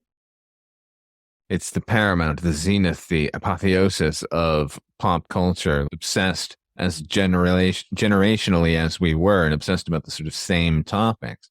But what I mean by the curse is what people took away from that is, well, I have those conversations. I'll just write those conversations now. Having no idea the skill that's going into that dialogue. And that, yes, they're talking about a fucking bullshit action television series, but that pays off later because one of the characters is actually on that television series. And what else, what we ended up getting is just a bunch of either tough guy talk or fucking talking about one of the most egregious Tarantino imitators to me is that 5,000 or 3,000 miles to Graceland, that Kurt Russell, Kevin Costner, they robbed the casino impersonating movie. Yeah. Jesus Christ. At one point, the Arquette boy, what's the youngest Arquette boy? David Arquette? David Arquette just starts like pitting celebrities against each other in conversation. All right, who would you pick? This guy versus this guy. Conversations that no one would ever have just for the sake of making references. Seth MacFarlane has made an entire career. The reference is enough. So, but the reference in like the way they're talking about, for example, the scene between Jules and Vincent in the car, they're going back and forth about the differences, the European differences versus the American differences. But they're telling you that these characters, Vincent is adventurous. He wants to try new things. He likes going different places. He's kind of a snob. Jules is fascinated by all of this stuff because he's probably never left LA. He's the king of LA. But by the end of the movie, he wants to go walk the earth. So I feel, and the other guy's like, why do you want to do all this crazy adventure stuff? Well, you did. They're kind of like, they're telling you who the characters are. Like the way they speak, what they're talking about shows you who these people are. Yeah. So the phenomenon of Tarantino making art house and low exploitation films sort of palatable for American audiences is made even more palatable because they're talking like we think we talk. Yeah. And that's the thing. We've flattered ourselves into thinking that we're all clever and that we all speak this way, but none of us speak this way because no one speaks this way. But to the point that all of it is feeding the story at hand. Yeah. It isn't just there to clue us in that they're just like us. It does humanize a little bit, but again, it feeds the story. Everything kind of moves the story along. There's definitely the action is, the sequence of action, everything services the next scene. It's not like They're not just talking idly, I guess. And had they included that quiz scene, the questionnaire scene, then it would have damned this movie forever to being just one of those. Its own imitator in a way. Yeah, that's funny. That's absolutely true. I didn't get a figure. She's like, don't be a square, and she makes a rectangle. Oh my God. What were they thinking? Then they went to Eric Stoltz's house. Oh, yes. And the very distracting Roseanne Arquette. She's the one miscast person in this movie because she has a nothing part. And every time I'm just like, hey, Roseanne Arquette, every time she's on screen. Yeah, thanks, Jody. But the rest of the scene with Lance is great. I knew Lance. If you knew any drug dealers ever, you knew Lance. If you were lucky to get Lance as a drug dealer, because he was laid back and fun, and you could show up with an OD. That's fucking hilarious. And it's, you know, the weird thing is the languages they use. It's just like, do folks really talk like that? I've known a million people, and man, they don't drop as many M-bombs as the characters in this movie do. So I feel like there's a little bit of, I'm making everything a little hyper realistic, hyper cool, hyper edgy, if you will. And like, you have to like sometimes take Tarantino with a grain of salt a little bit, because he starts getting a little edgelordy, I guess, is the way to push it. Like, how shocking can I be with my language here? How much can I piss people off? Yeah, he was a big adherence to, I'm going to push the envelope, and any pushback at all, you're denying my artistic right to do that, because this is movie violence and it's movie dialogue. It's not real. It's not anything to do with the real world. And in a lot of ways, I agree with him. But in a lot of ways, he is just being sort of a petulant child with trying to push the boundaries through the language and stuff. Because no, I don't. How casually people use sort of derogatory terminology here, it does not exist, at least not in any scenario I've ever been in. And you know, the funny, you watch his stuff as he's matured, he doesn't as much anymore. You know, I mean, it's growing up, getting older, aging, you grow wisdom. Maybe it's just like, I don't need to shock you anymore. I know what I'm doing. Well, we live in a world now where the joke, not in front of the Mexicans from Once Upon a Time in Hollywood, that is enough to get people in a furor. Never mind what he was doing in 94. It was the last Can you imagine now? Oh, boy. Oh, no, he would not be able to get away with any of this. Not that he should have to begin with. And that's just, even artistically, it was just like, just calm down, man. You've already got us. Like, the OD itself will be shocking. Yeah, I mean, always just the lines, am I a so-and-so? Are we in Inglewood? Are we in Compton, wherever the line is? It's okay, I got it. You're cool. Yeah, but we'll get to the final story in Tarantino, because it's most egregious there for me, where his character, Jimmy, is just so casual with is this dead blank storage? Like, yeah, I don't care how close they were as friends. There's a dead man in the trunk of the car. Is the race of him even relevant at all? Like, he's just a bloody mess at this point. He doesn't even have a head. I think he wrote that word, that line. It was just like, yeah, just like, this is some tough guy shit. Yeah, and then cast himself in it. It's just, okay, I get to do it. I get the point. I was like, I like to direct, and I like to throw myself in an interesting part by stuff. I don't want to steal a movie, but he's not a very good actor. So it's always kind of, okay, fine. Now, here's the scene. I think most people remember the OD scene where they have to use the adrenaline needle to shock her back to life. Now, for pushing the envelope, this in and of itself to me is, for mainstream Hollywood, this sort of scene where characters are casually doing heroin and then having to be stabbed with a needle into their heart and pumped full of adrenaline to shock them back to life. That's a lot for middle America, I think. And they really make the heroin sexy too at the front end when he does it. Set that bass line of the surf music, and the close-ups of the gear and the slow motion of him putting it in his vein and the blood going into the very vein. Sexy. Very really, sexy. really sexy. And which is gross, but at least they show you, hey, this was going to happen though. There's a kind of a weird, him showing both ends of it, I think, is an interesting dichotomy, I guess.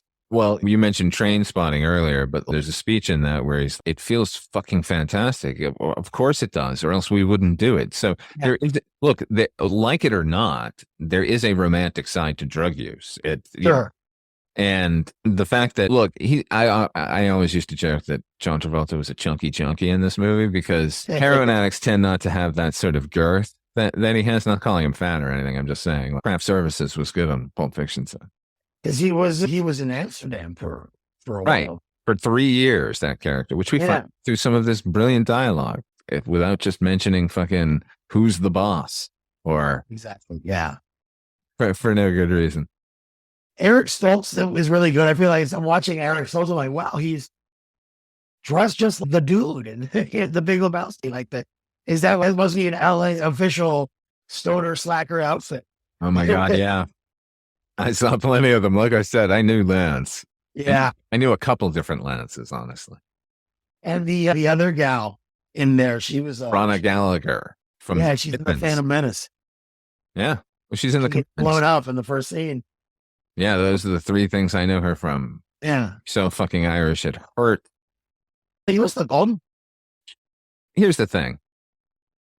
I like this scene as much as anybody, the OD scene, right?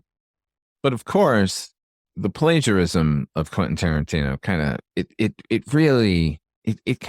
a little out of hand sometimes, man, because if anyone has seen American Boy, a profile of Stephen Prince documentary Martin Scorsese made in the 1970s. What? Well, Stephen Prince he's in Taxi Driver. He's the guy who shows up with the guns and the pills. Oh, wow. Yeah, I know what you're talking about. Yeah. Because he was that guy. Right? Oh, really? Yeah, they basically wrote him as himself into Taxi Driver.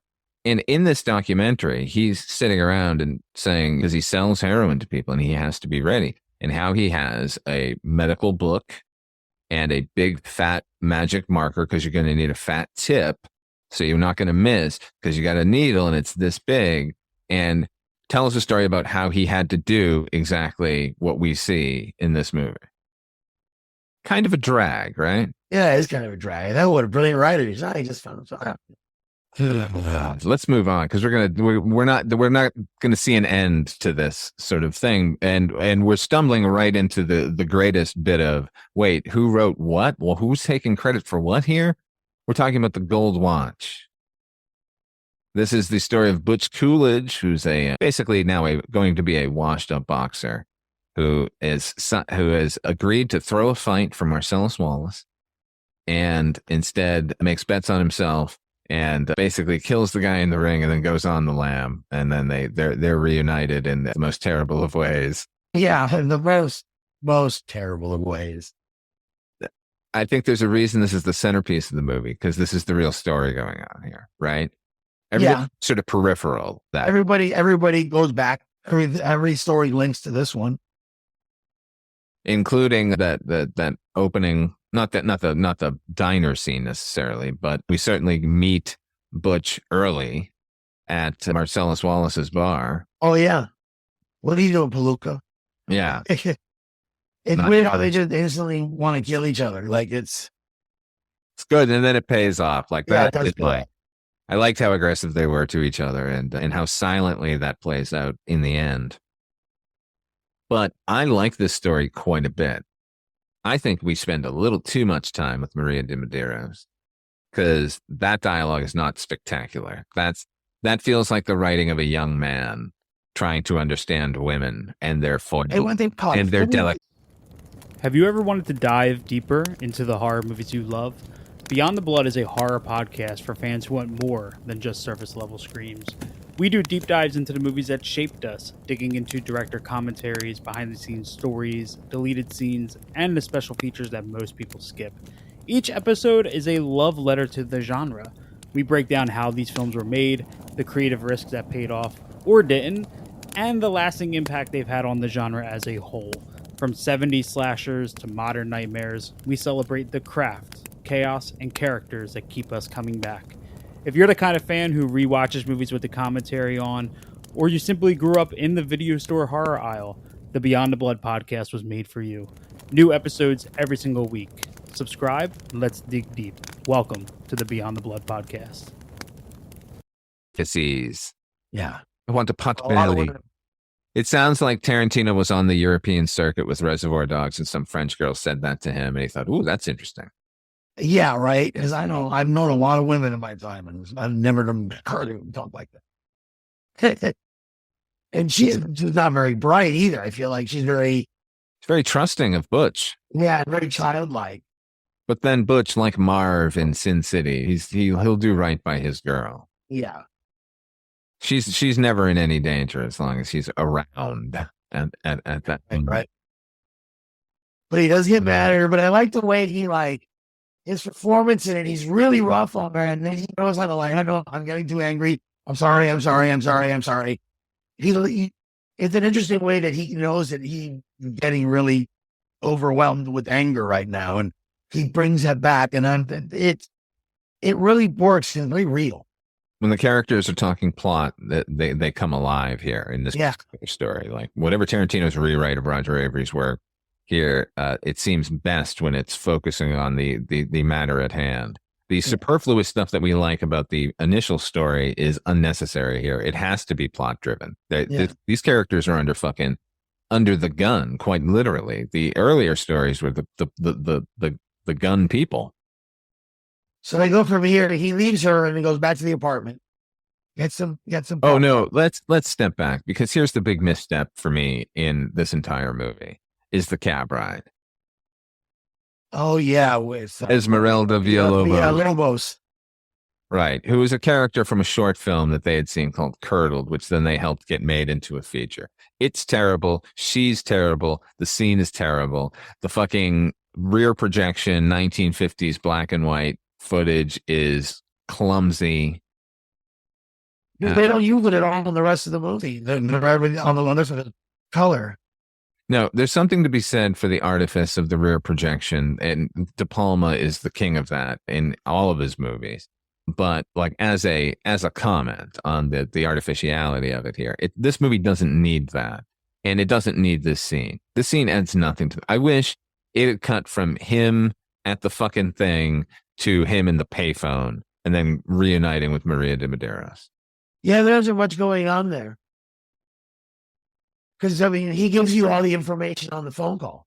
I killed the guy in the rain and I'm on my way out of here. Yeah, it doesn't really do anything. Why do we have this non-involved character discussing bullshit? Because she's got a foot that you're going to get a close-up on.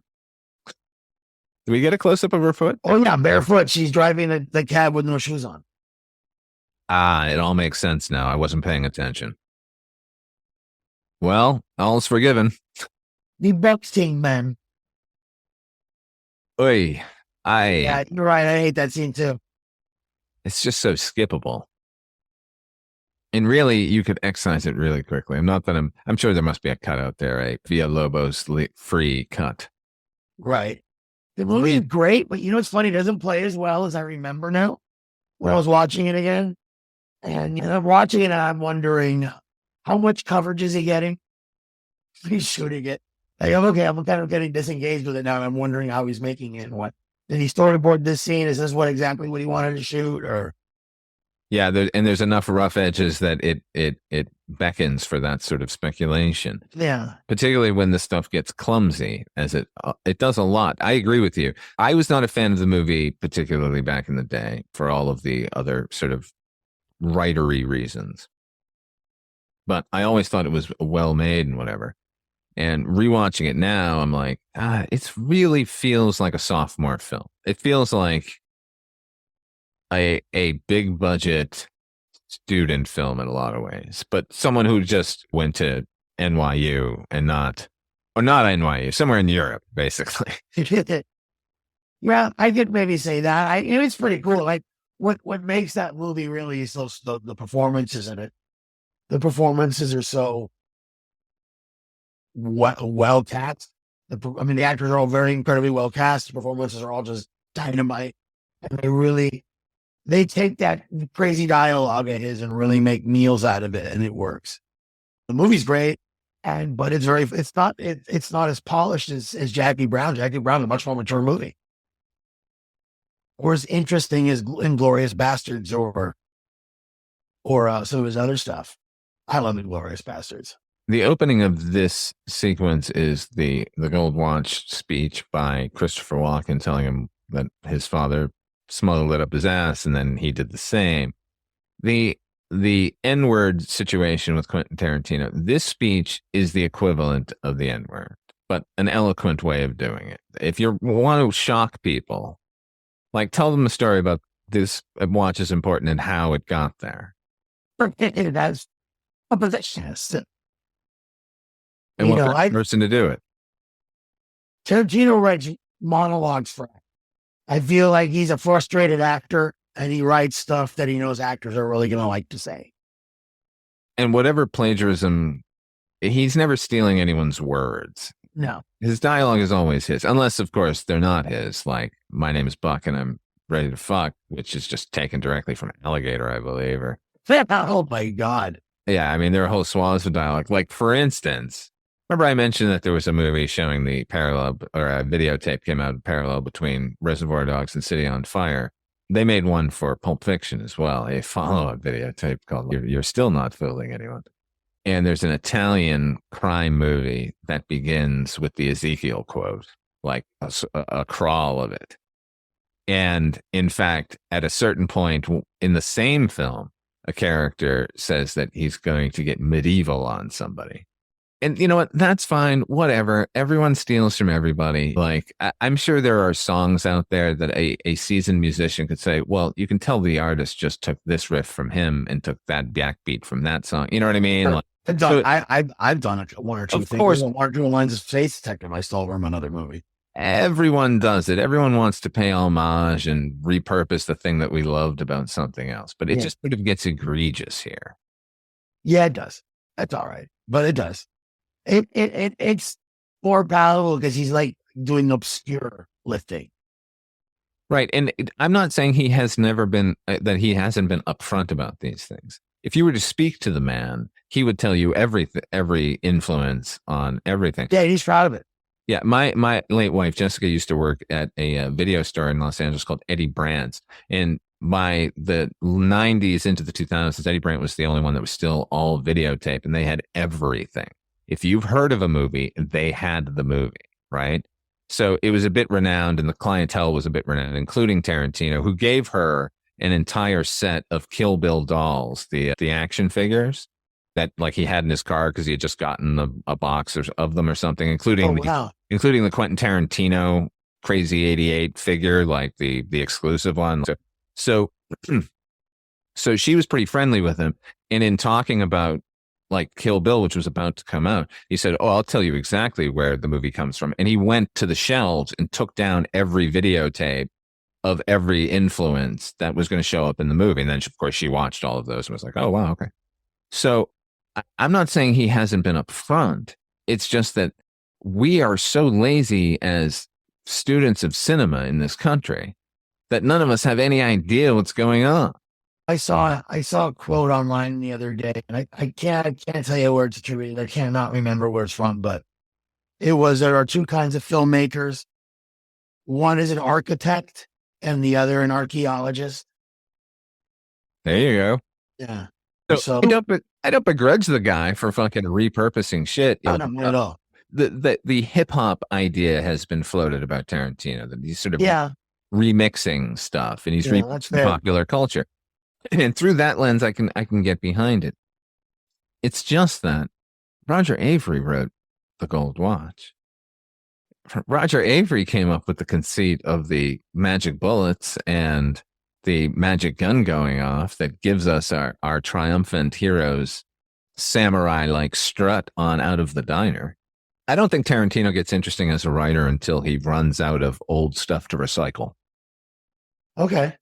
I think up until, let's say, Jackie Brown, he did not, after that, he no longer has Roger Avary to pull on his source material to rewrite in the Tarantino style. And I think that's when his writing sort of sharpens and it becomes less dependent on previous material and more on what. So yes, there is a series of movies called Django from the 1970s, but he fashions a thing that has absolutely nothing to do with that. Yeah, I run Django too. It's brutal. It's a brutal movie. It's really, really well made. It's got great performances in it. Because what was the basis for The Departed? The Departed. Infernal Affairs. Infernal Affairs, right. Okay, The Departed is in definitely 100% a remake of Infernal Affairs. A lot of different plot points. All the dialogue is different, basically, but it is a remake. City on Fire is 100% the blueprint for Reservoir Dogs. Yeah.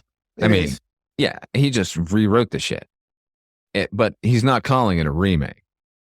I mean, look, I don't know. I struggle with this, man, because obviously Kurosawa had to write a letter to Sergio Leone saying, I think you remade my movie when A Fistful of Dollars came out. So there's precedent for geniuses doing this. Not that I'm saying in any way Tarantino's a genius. No. I've got something that we lifted like right out of Seven Samurai. We lifted from Seven Samurai. So I got it. You people do it. Nevertheless, it was a lot with Tarantino back in the day. And this movie sort of, to me, as much fun as I have with this film, it feels the most laden with appropriation of other people's work and other people's material. Yeah, when I say we do something lifted from Seven Samurai, I go more like the way Lucas lifts from Hidden Fortress. It's okay, it's this kind of story, but then we're going to go off to something crazy with it. And Tarantino sometimes doesn't really go off that far off with it. Gives you the scene. He like goes, oh, I like this movie. This Z-grade movie has one great moment in it. I'm just going to take that moment and work it into my plot. Mm-hmm. Yeah, but you know, there are people out there. There are people out there bashing their heads against the wall, trying to come up with original material because they've seen that movie too, and they admired that moment too, but they just don't feel like they can take it. Yeah, there's never really a discussion there, like what he lists and what he doesn't list. But all artists steal at the end of the day. He's just really blatant about it. But I think he takes pride in it. He does, and he, like I said, he's upfront about what his inspirations, quote unquote, are. So, yeah, and more power to him. I just think, on rewatching this movie, even divorcing myself from that controversy and the Weinstein controversy, this movie's okay. I think it's overlong as an anthology movie. It should have been. It could have been 100 minutes. Yeah. You can chop, like I said, you can chop the taxi scene out, and you can maybe spend a little less time with everybody else. there's a lot of fat in this. Do we even need to really talk about the final story? I mean, what is there to say about the final story other than this is where the liberal Harvey Keitel shows up? Yeah, and I don't necessarily even like that all that much. Really, I liked his dialogue. I like. It just felt like, to me, a suave riff on Jean Reno's character from La Femme Nikita. Okay. And that character was so single-minded and wonderful. And I don't know, it hurt the rest of the scene for me that they have this superhero who swoops in and sort of saves the day. I liked watching Vincent and Jules like stumbling around. Yeah. And it's a Deus Ex Machina kind of an ending in a way, but what's stupid is the solution is they could have figured that out on their own. In fact, Marcellus Wallace could have just told them that over the phone. There is a lot of that in the movie, though. Like the whole the bullets missing them is again that going on, and I think a character like Winston Wolfe cheapens the rest of that thing because this is a character out of a comic book or a dime novel when we're trying our best to already side with characters from a B movie who have gone through a potentially religious experience. And here he is, God helping them again. Yeah, like it's a I don't know, it's a bit much, but look, I'm not not picking on Harvey Keitel's performance here or anything. I think he's as charming as Harvey Keitel can be. Here. I think Harvey Keitel should have played Wolverine in the 80s. Oh my God, you're absolutely right. Yeah, there's a comic book out there, Havoc and Wolverine. It was a team up, fully painted, and the guy paints Wolverine in one or two panels. Literally, he just copied a picture of Harvey Keitel. I'm like, that's Wolverine. Anyways, I digress. But with the thing with the wolf character in that scene, there's a couple things in that scene that I really like. I like the coffee stuff. I particularly like the fact that lots of cream, lots of sugar. In every piece of cinema, television, filmed everything. Every person drinks their fucking coffee black. Always like, here's a coffee, and I got black coffee. I know 2 people who do that. I'm one of them. Yeah, you and I know another guy. Yeah, I know we're rare. The fact that they addressed that he liked cream and sugar, I like that. And I've been asking this one question since I saw this movie. What was he doing in a tuxedo at 8 o'clock in the morning? He was at a bris. Is that where he was? Yeah. They don't explain that in the movie though anywhere. No, but I think it's going on in the background when he's on. I have to look. I didn't even notice it last night. I got to watch it again. I'm not seeing. Okay, fair enough. Like, because I always famous, like, is he like coming from an after hours club and he's at the after party? And then when they get to the fucking the junkyard, Julia Sweeney shows up for no reason as another character who Tarantino just liked her off of Saturday Night Live, I guess, and just wanted to give her a few lines. Because what's going on there? When the going back to Butch and Marcellus Wallace, Kathy Griffin is the. Yeah, but her character makes sense there. Yeah, right. But this is just Julia Sweeney being there for no reason. For no reason, so that fucking Wolf can break the fourth wall to pieces. She was probably rewriting It's Pat at the time, and yeah, there was a lot of Tarantino at this time. He was everywhere. Just like hit that joke, say, what is it, like, say goodnight Gracie joke or whatever. You riffed on it. Yeah, she's not doing anything there. But Butch and we had to real quick about Butch and Marcellus Wallace and the Gimp. Oh yeah, to me that's the most memorable part of the movie, that a mainstream American movie has that in it. Yeah, it has what seems like a fucking straightforward double cross flick, getting on the lam, turns into those 2 characters who have been at each other's throat, like forced through an ordeal that, like, a sign of Deliverance. Who was showing that in a movie? Yeah, and in Deliverance they kind of like frame it a little bit. This one you can see that, and it's, oh boy, it's dreadful. What like how haven't those guys done that? Oh Jesus. That's the thing. He's caught a couple more flies. But yeah, they have a Gimp who's just constantly on call for this sort of thing. So who knows how many people have been assaulted and brutalized by these fucking rednecks. Yeah, it's just like to think these guys exist. I don't know, like that is just the wildest characters that, like, I mean, you gotta come up if you're almost like cartoon, those 2 guys. Right, but that scene doesn't feel like it. No, that scene is just disgusting. It is, I mean, disgusting. It's just brutal. And it's not about the sexuality or anything like that, but it's just the dominance, the idea of just, we're gonna find these guys, just hurt on purpose. It's just really fucked up. And to see it to happen to grown men, that's the thing. It's always like some weak little girl or something like that, or some kid. And this is 2 bruisers that have to go through this shit, man. That's a tough scene, and I think people of middle America like really took that to heart, scene.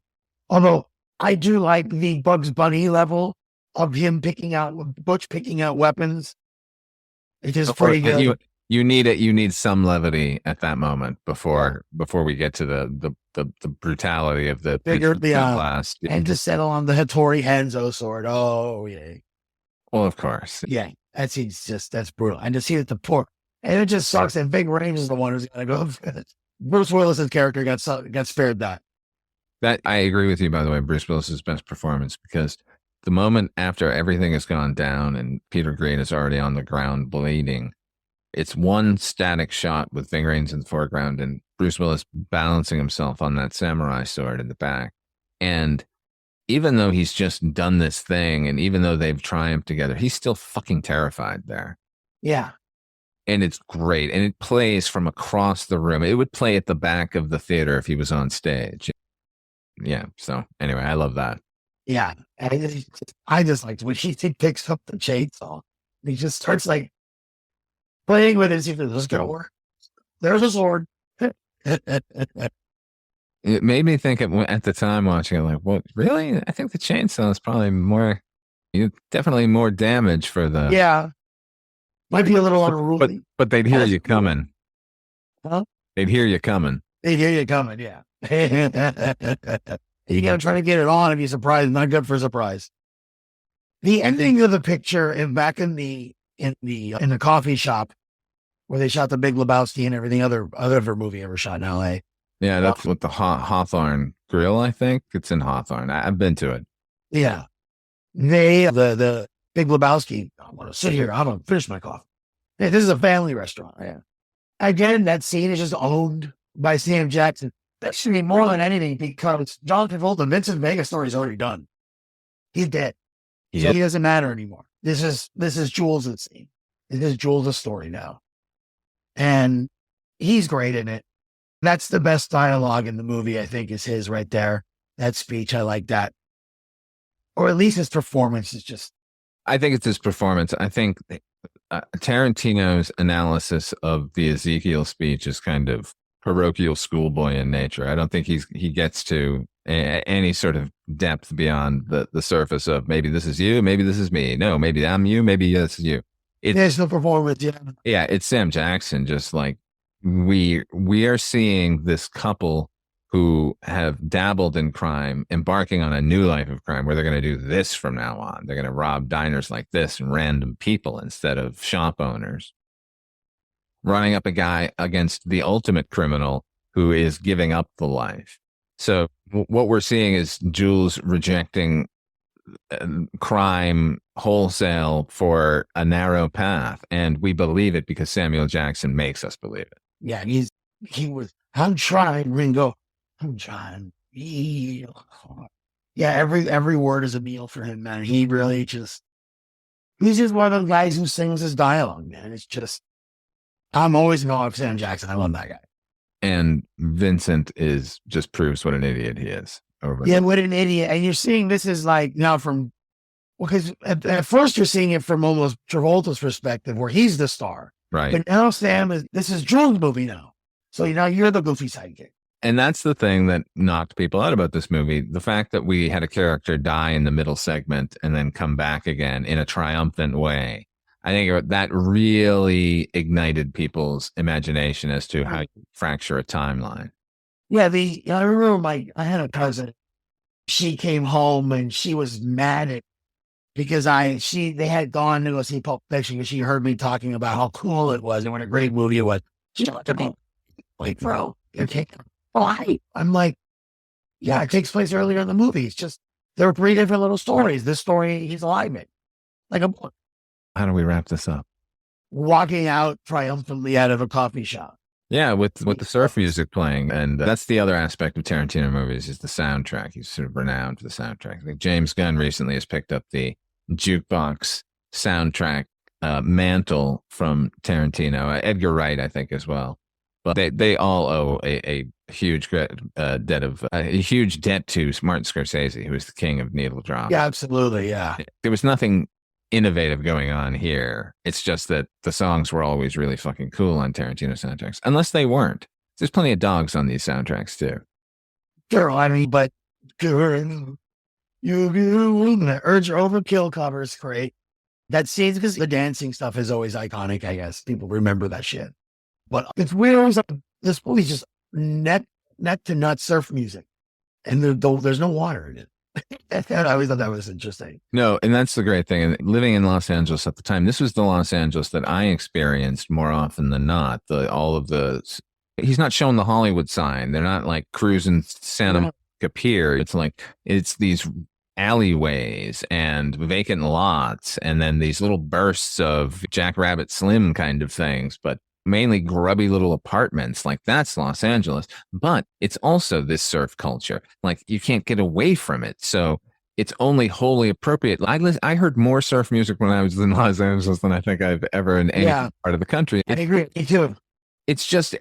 So to me, that part of the way the movie is shot and the way the movie is scored is a bit of a triumph because it does capture Los Angeles in a way that it hadn't been, I think, at that point, other than some stuff in the 70s. And that was out of necessity. That was like, well, we don't have a permit, so let's shoot in an alleyway.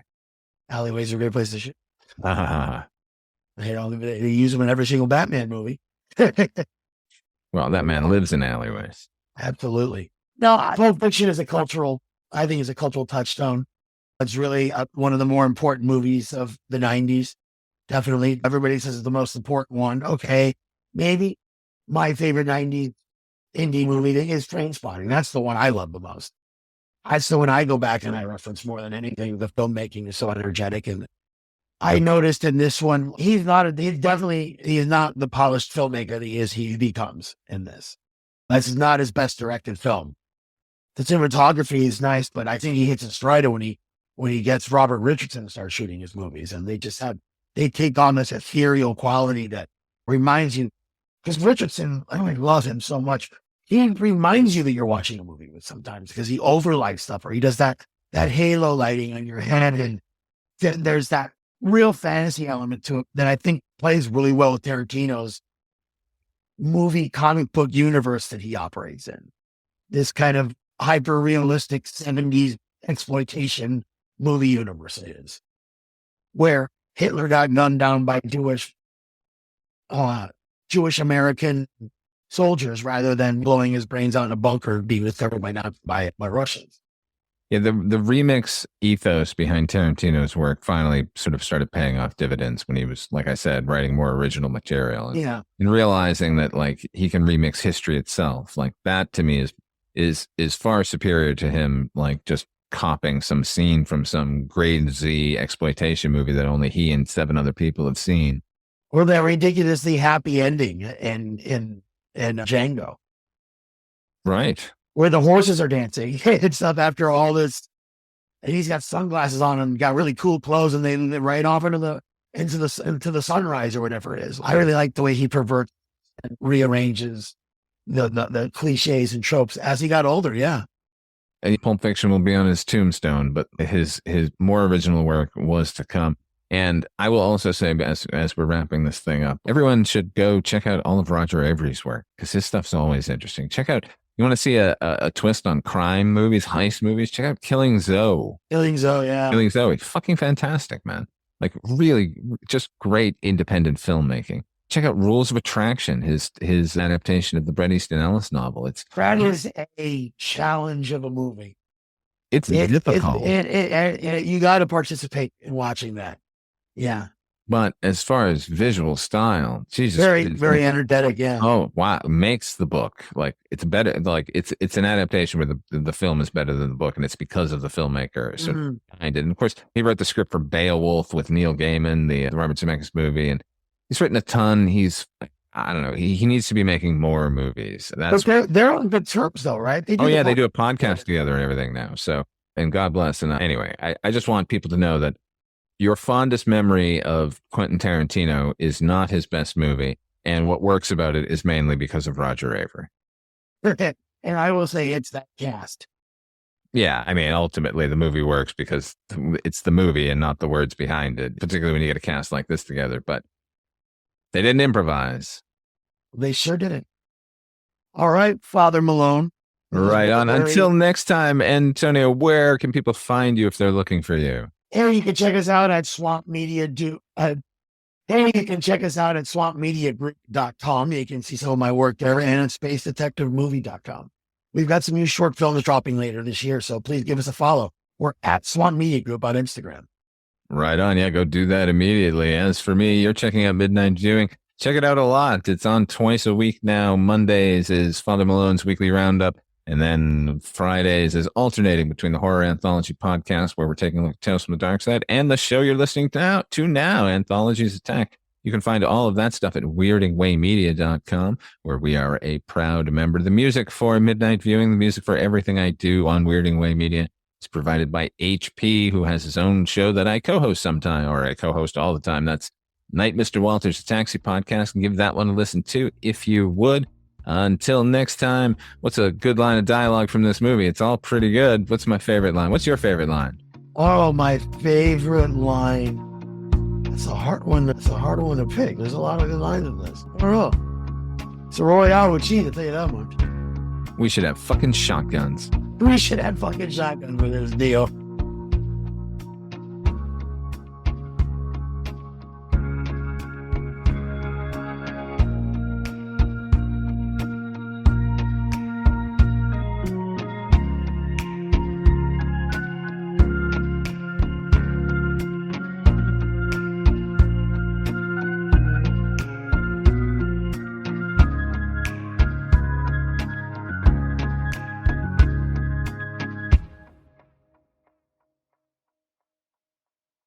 Hello, my name is Kevin Tudor, and I'm one of the 3 hosts of Almost Major, a film podcast dissecting many major indie studios and the films they release. Every week, myself, Charlie Nash, and Bryden Doyle discuss overlooked, forgotten, or bona fide classic indie films via studio-specific miniseries. We've previously covered numerous films from Artisan Entertainment, Lionsgate Films, and New Line Cinema. Titles including The Blair Witch Project, American Psycho, Dogville, But I'm a Cheerleader, Saw, Requiem for a Dream, and Ringmaster, you know, the Jerry Springer film.